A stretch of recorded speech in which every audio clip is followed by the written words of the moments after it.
Como ser um estudante bem-sucedido? Qual é o segredo, qual é esse processo?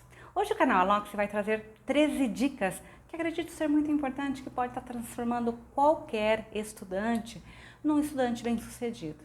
Então aproveita, se inscreve no canal, eu sou Silvana Barbosa, coloca aqui os seus comentários, o que você acha que precisa para ter sucesso nos estudos e compartilhe o nosso vídeo. Assim mais pessoas vão ter acesso a essas informações. Então vamos pensar um pouquinho o que é um estudante bem-sucedido. Acho que a gente tem que começar por aí. Porque ser bem-sucedido para mim não necessariamente é ser bem-sucedido para você. Né? Então nós temos aí algumas diferenças. Porém, algumas coisas são básicas. Nós precisamos aprender o mínimo que a escola oferece. Esse mínimo, muitas pessoas acreditam que é o mínimo do mínimo, mas não. Nós temos que aprender o mínimo que o currículo está colocando, mas uma condição máxima do meu potencial. Cada pessoa tem um potencial. Tem pessoas que têm mais habilidade para a área de exatas, outras para a área de humanas. Isso não significa que ele não tenha que aprender uma outra área. Todos precisam saber escrever bem, interpretar bem, conhecer geografia, conhecer história para poder tomar decisões na sociedade, conhecer matemática para poder fazer cálculos básicos do dia a dia. Então isso precisamos aprender com maestria.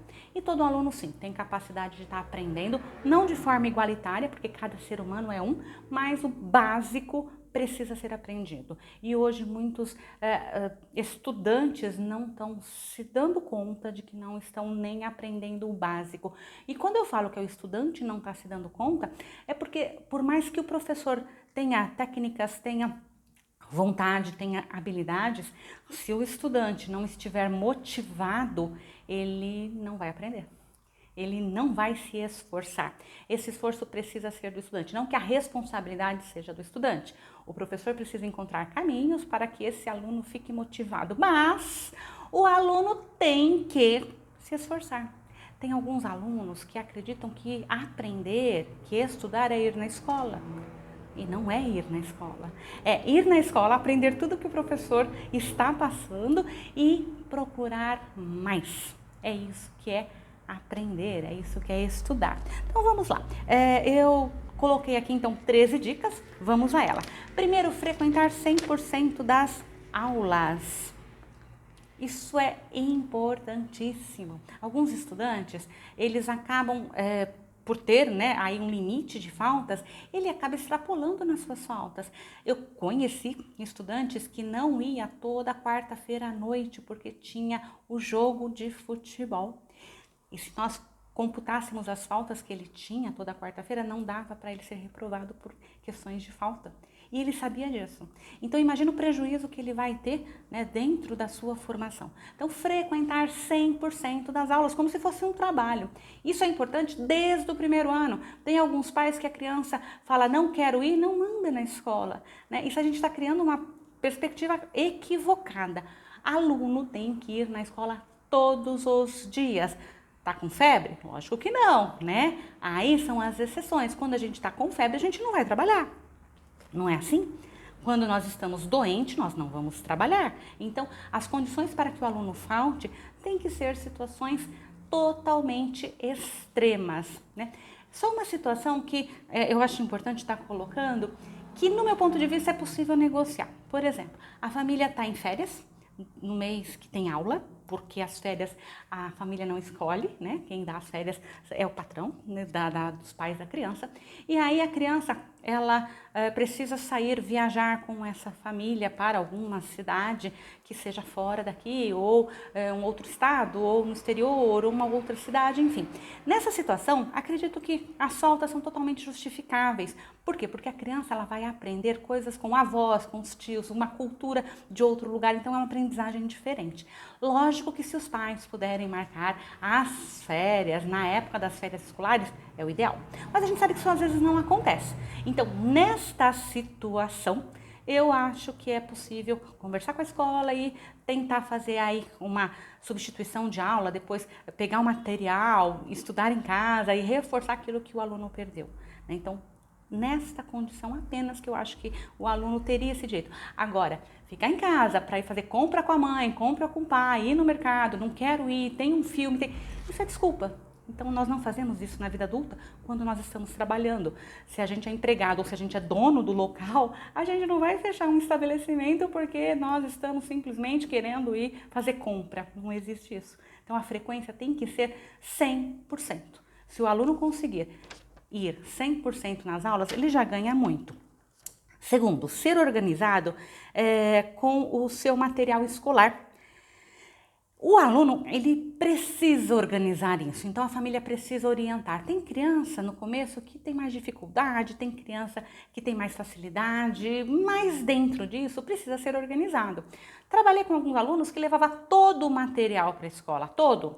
Simplesmente colocou todo o material dentro de uma bolsa, a bolsa era extremamente pesada e às vezes ele não tinha aula de língua portuguesa, de história, mas o material estava lá, o livro estava lá, a apostila estava lá, o caderno estava lá, sem a menor necessidade. Então, quando o aluno vai se organizar, o pai, porque aí é realmente os pais que têm que fazer isso, ou quem está cuidando da criança, ensinar a ver o horário. Olha, na segunda-feira você tem isso, então leve o que você vai precisar. E leve régua, cola, tesoura, lápis de cor, apontador.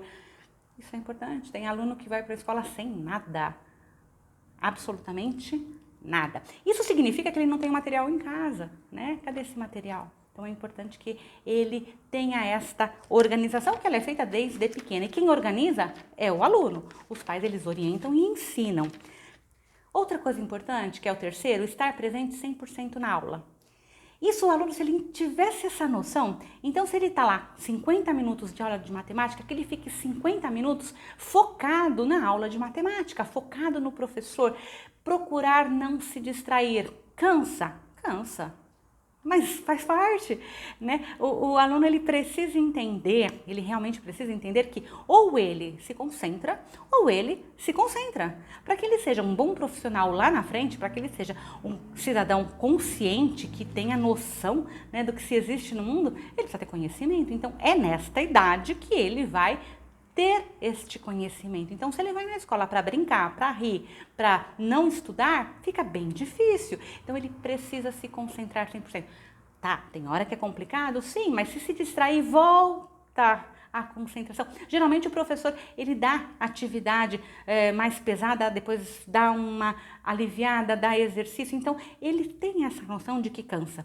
Mas o aluno, muitas vezes, ele não acompanha o ritmo do professor, simplesmente porque ele não está disposto a estar ali para aprender. Ele está ali para o social, para conversar com um colega, para brincar, para alguma coisa que não seja estudar. Então, ele perdendo esse foco, ele não vai desenvolver essa qualidade realmente de estudante bem-sucedido.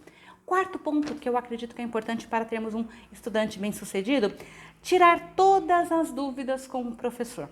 Eu sei que muitas vezes o colega tira o sarro, ri, brinca com a sua pergunta, ignora isso. Tire as suas dúvidas, porque às vezes a sua dúvida pode ser boba, pode ser simples, pode ser, mas é a sua dúvida. Você não entendeu, você não sabe aquilo, não importa se seja a coisa mais simples do mundo. Por que isso é importante? Porque às vezes de uma coisa simples, na outra aula, a situação vai ficar um pouco mais complexa e aí você perdeu o fio da meada e fica muito mais difícil de você entender o processo. Para a aula, pergunta para o professor. Se você é aquele aluno mais tímido, vai depois na mesa do professor, tire a sua dúvida, é muito importante.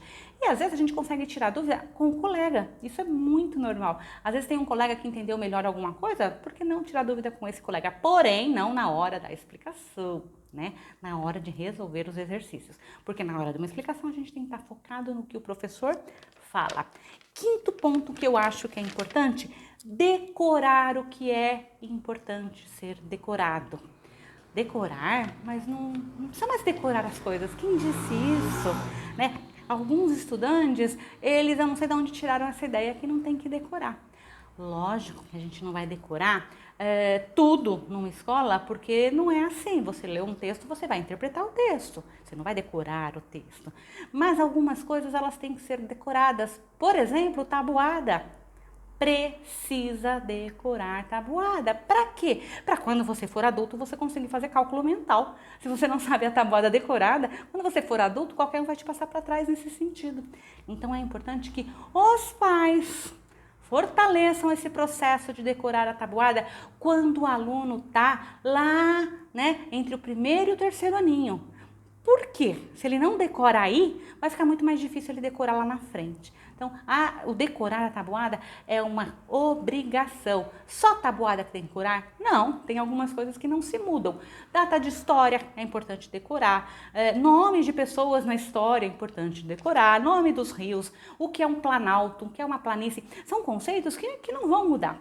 Lógico, você vai entender o conceito, mas o nome do rio Amazonas, ele é o nome do rio Amazonas. A capital de São Paulo é São Paulo. A capital de Pernambuco é Recife? É Recife, eu tenho que decorar. Assim como eu tenho que decorar aonde fica esses estados, aonde ficam os países. Tem alguns alunos que não têm noção de onde fica os Estados Unidos. Você dá para ele o mapa mundi? Não sabe. Tem muitos adultos que não sabem. E fica realmente muito difícil entender o mundo do jeito que está hoje, cheio de informação, se você não tem esses conceitos básicos, inclusive de ciências, de física, de química. Tem algumas coisas básicas que precisamos decorar. Então, cabe aí ao estudante ter um tempo para ter essa situação de decorar. Lógico que tem muita coisa que o aluno interpreta, cria, perfeito, né? Precisa, mas a parte de decorar de algumas situações, ela é fundamental. Imagina quando o aluno vai fazer uma avaliação, ele não sabe a tabuada, ele vai demorar muito para ficar contando ali nos dedos, e não tem sentido, né? Um aluno de ensino médio ter que contar nos dedos. Pode acontecer? Pode. Mas geralmente não precisa, porque esses alunos, a maior parte, é capaz de decorar um monte de coisa dentro do universo dele. Então, por que não decorar dentro do universo escolar? Sexto ponto, participar dos grupos na sala de aula, nos trabalhos que o professor indica. Tem alguns alunos que têm dificuldade de fazer trabalho em grupo. Tem dificuldade, isso não significa que vá se negar a fazer. É importante ele criar esta habilidade, porque nós vivemos em sociedade. E quando a gente trabalha em grupo, a gente troca, o aluno vai trocar informação, vai trocar habilidade, vai trocar conhecimento, vai aprender a se relacionar, vai aprender a colocar a sua parte ali no processo de estudo, a receber do colega. Isso é um processo. Então é importante sim que os alunos façam parte disso. Já trabalhei com alunos que simplesmente se recusavam. Eu não faço trabalho em grupo, eu só vou fazer trabalho individual. O professor acaba aceitando, mas o aluno perde com isso. Perde muito. E alguns alunos falam que não vão fazer simplesmente porque sabem tudo. E aí é pior ainda, porque ele não divide o seu conhecimento. Lá na frente, quando ele tiver uma profissão, ele não vai precisar do conhecimento do outro. Então essa troca ela é importante. Sétimo, seja solidário e empático. Isso é importante dentro da sala de aula para você ser um estudante bem-sucedido. Quando você é empático, você percebe o outro. Às vezes você está fazendo alguma coisa que está atrapalhando, você percebe e você para. Né? E quando você é solidário, algum aluno está ali com algum problema, alguma situação que você pode ajudar, você ajuda. Se você não pode ajudar, você também não vai atrapalhar porque você é empático. Então é importante ter essa boa relação dentro da escola. Todo mundo tem isso? Não. Ninguém nasce, né, com essas habilidades. Alguns têm mais facilidade, outros não, mas é preciso desenvolvê-las dentro da escola. Oitavo, realizar os trabalhos sempre que receber, sem deixar acumular para a última hora. Acho que essa dica ela é muito importante. Às vezes o aluno ele recebe lá para fazer um trabalho de geografia, aí ele não faz. Você tem um mês para entregar. Aí você recebe para fazer um trabalho de história. Você tem um mês para entregar. Você não faz. Trabalho de inglês. Você tem um mês para entregar. Dali a 15 dias, o professor de matemática passa um trabalho para 15 dias. Aí você tem 4 trabalhos para entregar dali a 15 dias. E você não fez nenhum. Então, qual que é o ideal? Recebeu um trabalho para fazer? Já faça. Simplesmente, já faça.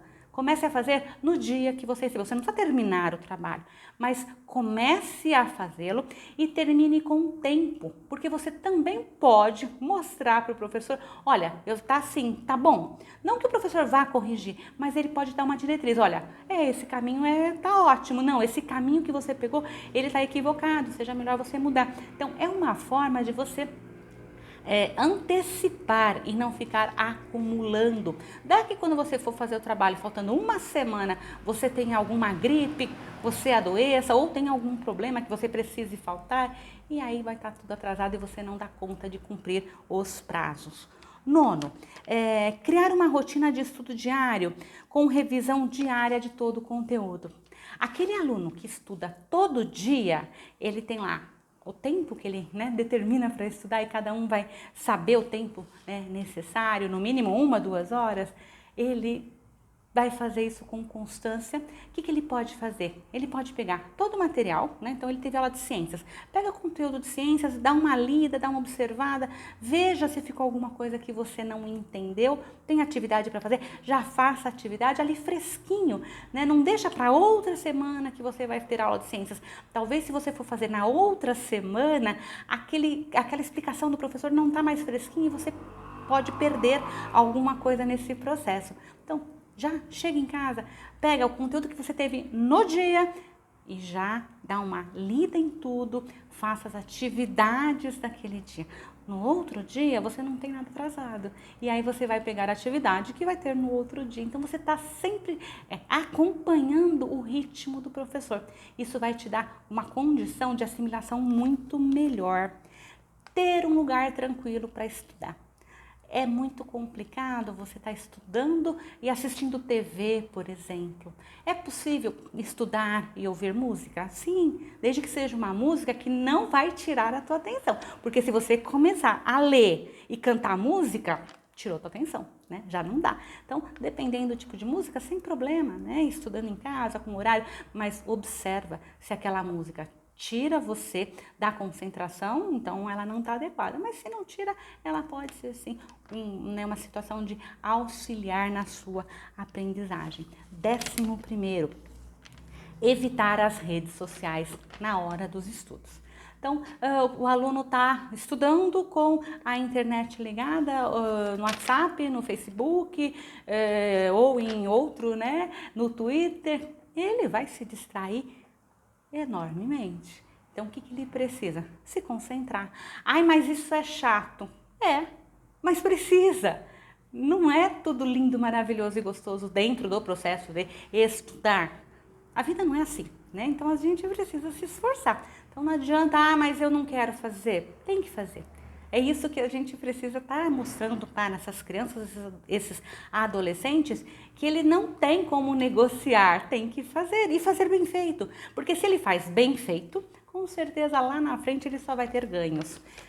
12º, pesquisar além do que o professor pedir, procurar sempre fontes científicas. Então, o professor de ciências, ele deu uma aula sobre fotossíntese. Então você vai lá ver o conteúdo, dependendo em que série que você tá, vai estar um conteúdo mais aprofundado ou não. E aí o que você pode fazer? Faça uma pesquisa a mais. Aí você sim vai na internet, procura alguma coisa a mais da fotossíntese, lê alguma coisa a mais, porque você passa a aprender um pouco a mais.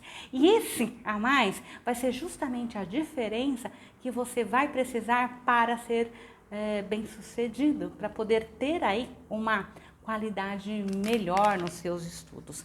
E 13º, ler um livro a cada 2 meses, fora dos livros escolares. Nós temos uma média muito pequena da leitura do nosso povo, do povo brasileiro. Nós lemos pouco. Então, é importante sim que nós tenhamos essa condição de leitor. Então, vamos ler. Vamos pegar livros emprestados, comprar livro, enfim, a leitura ela é fundamental. Então eu deixei aqui os 13 pontos que eu acho muito importantes para que um aluno seja um aluno bem sucedido, e eu espero que possa ter contribuído aí com você, ok? Você está no canal Aloxi? Aproveita, se inscreve no canal, deixa os seus comentários e compartilhe o nosso vídeo. Assim mais pessoas vão ter acesso a essa informação, ok? Te aguardo para um próximo vídeo. Até mais!